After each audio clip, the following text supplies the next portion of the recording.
আব্বু এই পিজা যে আমরা গ্রামে বইয়া মাটির চুলায় বানাই খাইছি একটু মনে হয় না বেড়া ঘরে বইয়ে রেস্টুরেন্টের মতন পিৎজা চাইলে আপনারাও বানাই খাইতে পারেন।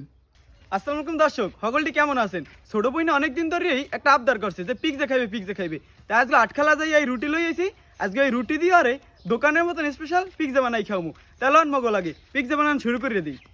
এখন মগো রুটিটির সিরিয়াল হইতে হইবে।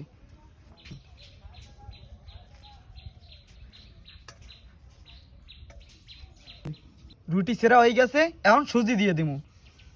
এখন একটা ডিম দিয়ে দিমু। এখন দিয়ে দিমু দুধ। এখন সবগুলোর মাহাই লইতে হইবে।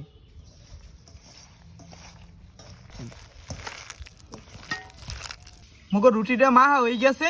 এখন পিৎজা বানানোর লাগে মুরগির মাংস, রসুন বাটা, পেঁয়াজ বাটা, আদা বাটা, হলদির গুঁড়া, মরিচের গুঁড়া, স্বাদ মতন লবণ। এখন সবগুলোর মাহাই লইতে হইবে। মুগো মাংসটায় মশলা মাহা হয়ে গেছে। এখন মোরা তেলে পাইছিল মু।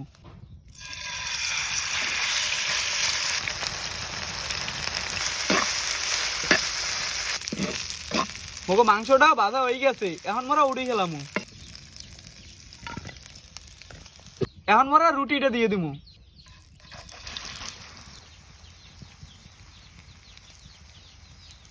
এখন মোরা উল্টোই দিমু। এখন সস দিয়ে লইতে হইবে।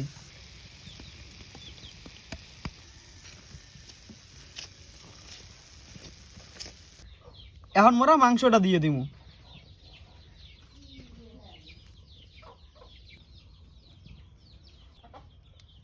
এখন চিজটা দিয়ে দিমু। কয়টা টমেটো কুচি দিয়ে দিমু। কয়টা পেঁয়াজ কুচি দিয়ে দিমু। এখন এগুলোর উপরে আবার চিজ দিয়ে দিতে হইবে। এখন মগো ডাকিয়ে দিতে হইবে। দর্শক, গ্রামের মাটির চুলার পিৎজা আশা করি শহরের রেস্টুরেন্টেও ফেল করিয়া লাইবে। আহা, মগো পিৎজা বানাই না শেষ।